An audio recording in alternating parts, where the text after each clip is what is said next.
Everyone, welcome to my YouTube channel let's do study with tricks. तो आज हम बात करेंगे परीक्षण की विश्वसनीयता टॉपिक पर, जो कि बीएड सेकेंड ईयर का बहुत ही इंपॉर्टेंट टॉपिक है।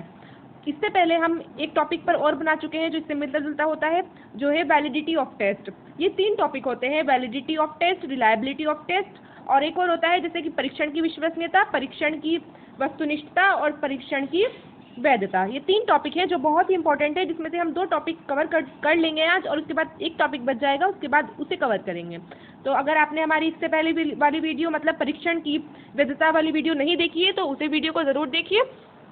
तो इस वीडियो को स्टार्ट करने से पहले अगर आपने हमारे चैनल को सब्सक्राइब नहीं किया है तो चैनल को सब्सक्राइब करना मत भूलिए। तो चलिए स्टार्ट करते हैं आज की वीडियो। देखिए, ये बीएड सेकेंड ईयर का अधिगम के लिए आकलन बुक से टॉपिक है, जो यूनिट 3 का टॉपिक है। यूनिट 3 में टॉपिक है ये तीनों ही, परीक्षण की विश्वसनीयता, परीक्षण की वैधता और परीक्षण की वस्तुनिष्ठता। तो अब आज हम पढ़ेंगे परीक्षण की विश्वसनीयता। तो देखिए, इसे इंग्लिश में कहते हैं रिलायबिलिटी ऑफ टेस्ट। इसे मैं अगर सिंपल लैंग्वेज में आपको पहले समझा दूँ तो देखिए क्या होता है रिलायबिलिटी ऑफ टेस्ट। देखिए, कोई टेस्ट अगर हमने लिया है टीचर ने, उसमें मान लो स्टूडेंट के नंबर आ गए 50 में से 30 मार्क्स उसके आ गए। अब उससे ही मिलता जुलता टेस्ट टीचर ने कुछ दिन बाद दोबारा लिया तो उसके नंबर इस बार आए 50 में से सिर्फ 10 मार्क्स। तो कितना डिफरेंस आ गया, देखो यहाँ पर 10 आए हैं और यहाँ पर 30 आए हैं, जबकि दोनों का जो डिफिकल्टी लेवल है वो सब कुछ सेम हो। अगर इतना डिफरेंस आ जाए तो मतलब परीक्षण विश्वसनीयता नहीं है, मतलब जो हमने टेस्ट लिया है वो विश्वसनीय नहीं है। लेकिन अगर मान लो ऐसा होता, एक बार तो आ गए 30/50 और जब दूसरी बार लिया है तब उसके मार्क्स आए हैं मान लो 35/50 या कह सकते हैं 25/50, तब वो कहा जाएगा कि ये परीक्षण विश्वसनीय है, क्योंकि ये लगभग बराबर से ही नंबर है 30 और 35 या 30 और 25। तो समझ में आया सिंपल लैंग्वेज में कि परीक्षण की विश्वसनीयता क्या है। तो अब हम देखते हैं कि इसे आपको कॉपी में लिखना कैसे है।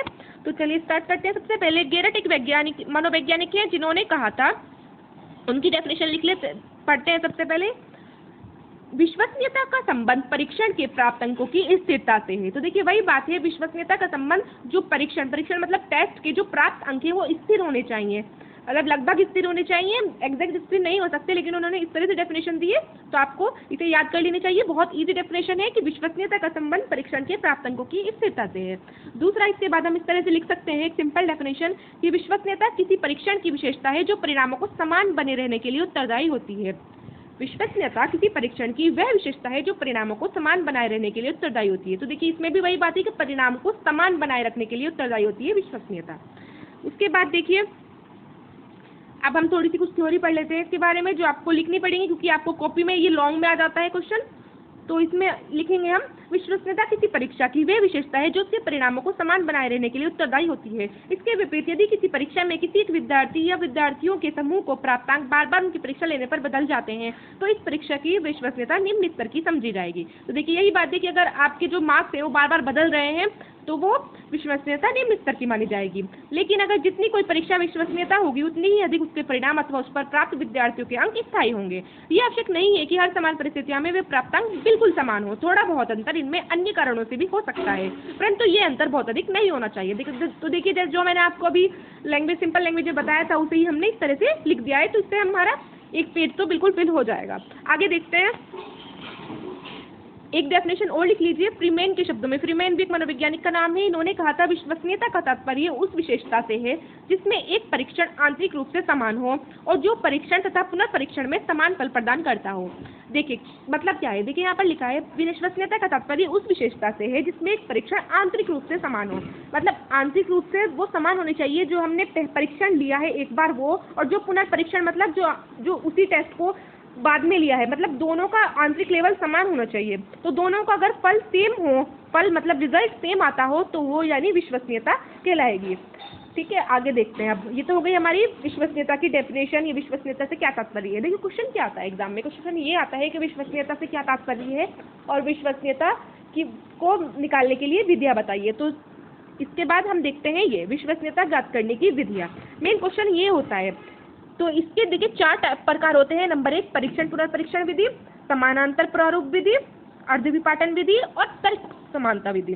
देखिए अगर आप इस तरह से ग्राफ बनाकर या इस तरह से कहीं हम डायग्राम बनाकर लिखेंगे तो इससे बहुत अच्छा इफेक्ट पड़ेगा। इसी पर हमने एक वीडियो और बना चुके हैं कि आप बीएड में 90% मार्क्स कैसे ला सकते हैं, मैंने उसमें भी बताया था कि आपको कैसे लिखनी चाहिए कॉपी इस तरह से डायग्राम में। तो अगर आपने वो वीडियो नहीं देखी तो उस वीडियो को भी जरूर देखिए, जो मैंने उसका लिंक डिस्क्रिप्शन बॉक्स में डाल दिया है। तो चलिए हम स्टार्ट करते हैं। आगे हम विश्वसनीयता ज्ञात करने की विधियाँ देख रहे थे। हम सबसे पहले देखते हैं पुनर्परीक्षण विधि, इसे इंग्लिश में कहते हैं टेस्ट रिटेस्ट मेथड। तो देखिए इस मेथड में क्या होता है, इस विधि में एक परीक्षा को बालक को अथवा व्यक्तियों को एक निश्चित समूह को दिया जाता है, फिर कुछ समय के विपरीत उसी परीक्षा को दूसरी बार उसी समूह को दिया जाता है।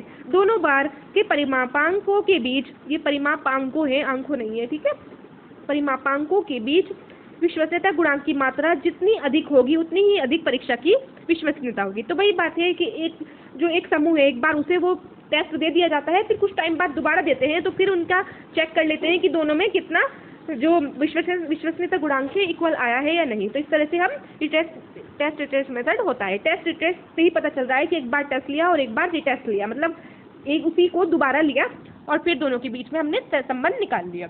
तो ठीक है, ये संबंध समझ में आया। इसके बाद देखते हैं दूसरा टेस्ट, समानांतर प्रारूप विधि। तो देखिए इसका दूसरा नाम है तुल्यांक गुणांक विधि। ये एक लघु में भी आ सकता है, लघु क्वेश्चन में, तो आपको दोनों नाम याद होने चाहिए।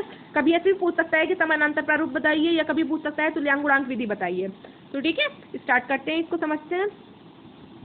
इस विधि में एक परीक्षा को दो समानांतर प्रारूपों में तैयार किया जाता है। इन दो समानांतर परीक्षाओं के प्रश्न तो एक दूसरे से भिन्न होते हैं, परंतु कठिनाई स्तर में वे समान ही होती हैं। परीक्षाओं की विश्वसनीयता निकालने के लिए किन ही विद्यार्थियों या व्यक्तियों के समूह को उन्हें दे दिया जाता है। तो देखिए जैसा कि हमने बताया ऊपर कि जो पहले जो वाला हमारा टेस्ट था, टेस्ट रिटेस्ट मेथड, उसमें ये था कि आपका जो टेस्ट है वो सेम रहता है, बस उसी टेस्ट को कुछ टाइम बाद दिया जाता है, टेस्ट रिटेस्ट। लेकिन इसमें जो टेस्ट है वो उसका कठिनाई स्तर तो वे समान होते हैं, लेकिन क्वेश्चन उसमें थोड़े से चेंज कर दिए जाते हैं। फिर आगे कहा है, फिर इन समूहों के दोनों समानांतर परीक्षाओं पर जो अलग अलग परिमापांक के अंक आते हैं उनके बीच अनुबंध गुणांक निकाला जाता है और उनके गुणांकों की उनकी विश्वसनीयता का सूचक होता है। तो समझ में आया। इसमें वही होता है कि इसमें जो टेस्ट है वो दो टेस्ट तैयार किए जाते हैं, दोनों के क्वेश्चन का कठिनाई स्तर सेम होता है, लेकिन क्वेश्चन अलग अलग होते हैं। तो फिर उन दोनों के बीच में जो आपका रिजल्ट है वो उसका से संबंध गुणांक निकाल दिया जाता है और फिर उससे पता चल जाता है कि परीक्षण विश्वसनीयता है या नहीं। इसके बाद देखते हैं नेक्स्ट है अर्धविपाटन विधि। अर्धविपाटन विधि है हमारी, इस विधि में एक परीक्षा को दो बार प्रशासित नहीं करना पड़ता, बल्कि दी गई परीक्षा के प्रश्नों को एक ही परीक्षण के आधार पर दो भागों में बांट लिया जाता है। फिर उन छात्रों के अलग अलग अंक ज्ञात करके उनके बीच से संबंध गुणांक ज्ञात कर लिया जाता है। मतलब क्या है, देखिए इससे पहले जो हमने दोनों विधियां पढ़ी है उसमें दो टेस्ट दो बार लेना पड़ रहा था, एक बार पहले और एक बार कुछ दिन बाद। पहले वाले में तो ये था उसी टेस्ट को ले रहे थे, फिर जो दूसरा हमने पढ़ा उसमें ये था कि कठिनाई स्तर सेम हो लेकिन क्वेश्चन अलग हो। अभी तीसरी जो है इसमें दो बार नहीं लेना पड़ेगा। क्वेश्चन को जैसे मान लो पेपर है, पेपर को दो पार्ट में बांट लेते हैं, दोनों को कठिनाई स्तर लगभग इसमें सेम ही होता है। पहले इसका मार्क्स निकालते हैं, फिर इसका मार्क्स चेक करते हैं, दोनों में देखते हैं कि कितना अंतर आया है, फिर इस तरह से हम विश्वसनीयता गुणांक चेक कर लेते हैं। क्योंकि इसमें एक ही बार दिया जाता है और जो हमने पीछे दो विधि पढ़ी उसमें अलग अलग होता है। ठीक है, आगे देखते हैं हम। इसमें देखिए संपूर्ण परीक्षण का विश्वसनीयता गुणांक प्राप्त करने के लिए स्परमैन ब्राउन के ने निम्नलिखित सूत्र का प्रयोग किया। इसमें इन्होंने एक सूत्र दिया है, आपको ये सूत्र भी लिख कर आना है एग्जाम में। R बराबर 2R1/1 + R1। यहाँ पर R क्या है, संपूर्ण परीक्षा का विश्वसनीयता गुणांक, यानी जो हमने निकालना है, और आगे है R1 परीक्षा के दोनों अर्ध पदों का विश्वसनीयता गुणांक। यानी जिसे हमने दो पार्ट किए थे तो दोनों में से दोनों पार्टों का जो हमारा विश्वसनीयता गुणांक है वो ले लेते हैं और फिर फाइनल विश्वसनीयता गुणांक निकाल लेते हैं। आगे देखते हैं। उसके बाद स्परमैन ब्राउन ने अपने सूत्र में संशोधन कर संपूर्ण परीक्षण का विश्वसनीयता गुणांक ज्ञात करने के लिए नया सूत्र दिया, जो निम्न है। देखिए उसको इन्होंने फिर से संशोधित कर दिया। आगे इन्होंने दिया R बराबर NR1/1 + N-1 R1। R तो इसमें वही है जो संपूर्ण परीक्षण का विश्वसनीयता गुणांक है, R1 वही है अर्ध पदों का विश्वसनीयता गुणांक है, और N इन्होंने दे दिया परीक्षण के आधे या अर्ध भाग की कुल संख्या। ठीक है, इसमें इन्होंने थोड़ा सा चेंज कर दिया था। आगे देखते हैं हम। लास्ट विधि है कोडर रिचर्डसन विधि, तर्कयुक्त समानता विधि। इसको देखते हैं, इसके बारे में भी थोड़ा सा लिख लेते हैं। कोडर रिचर्डसन विधि ने ये विधि प्रस्तुत की। दो वैज्ञानिक है, कोडर और रिचर्डसन, इन्होंने ये प्रस्तुत की थी। इस विधि के प्रयोग की प्रमुख मान्यता ये है कि परीक्षण में सम्मिलित किए जाने वाले समस्त पद समजातीय होने चाहिए। इसका अर्थ यह है कि परीक्षण के प्रश्न एक ही प्रकार के होते हैं। उन सभी प्रश्नों का उद्देश्य योग्यता और व्यक्तित्व को प्रभावित करने वाले तत्वों को मापना है। ठीक है, इसमें आपको कुछ ज्यादा नहीं लिखना है, इतनी इंपॉर्टेंट नहीं है, पर थोड़ा सा अगर लिख देंगे तो इससे भी हमारी कॉपी फिल हो जाएगी। आगे देखते हैं। देखिए एक ये पूछ लेता है कभी कभी विश्वसनीयता को प्रभावित करने वाले कारक। ठीक है, यहाँ देखिए ये कारक पूछ लेता है, तो आप इस तरह से अगर डायग्राम बनाकर कारक लिखेंगे तो बहुत अच्छा लगेगा कॉपी में। तो आपने कारक क्या क्या लिखने हैं, सबसे पहले आयु, मतलब बच्चे की आयु इस पर इफेक्ट करेगी कि बच्चे की आयु कितनी है। भाई कम आयु वाले को हम ज़्यादा डिफिकल्ट परीक्षण टेस्ट नहीं दे सकते, तो जो टेस्ट है उसके अकॉर्डिंग ही बच्चे की आयु होनी चाहिए, क्वेश्चन के लेवल के अकॉर्डिंग। दूसरा है वातावरण का प्रभाव। फिर है परीक्षण की लंबाई, जो टेस्ट है उसकी लंबाई भी विश्वसनीयता पर निर्भर करेगी। भाई टेस्ट जो है एक समय लिमिट के अकॉर्डिंग टेस्ट की लंबाई होनी चाहिए। ये नहीं है कि क्वेश्चन का जो टाइम लिमिट है वो 1 घंटे का है और हम क्वेश्चन की पेपर की लंबाई इतनी दे रहे हैं कि वो 3 घंटे में भी पूरा ना हो, ठीक है। उसके बाद है अभ्यास व अनुभव का प्रभाव। तो जितना बच्चा अभ्यास करेगा, जितना उसे अनुभव होगा, उतना ही विश्वसनीयता गुणांक अच्छा आएगा, ठीक है। अगर आपको हमारी ये वीडियो अच्छी लगी हो तो प्लीज़ वीडियो को लाइक कीजिए, वीडियो को शेयर कीजिए, वीडियो को कमेंट कीजिए, और अगर अभी तक आपने हमारे चैनल को सब्सक्राइब नहीं किया है तो चैनल को सब्सक्राइब करना मत भूलिए। Thank you for watching.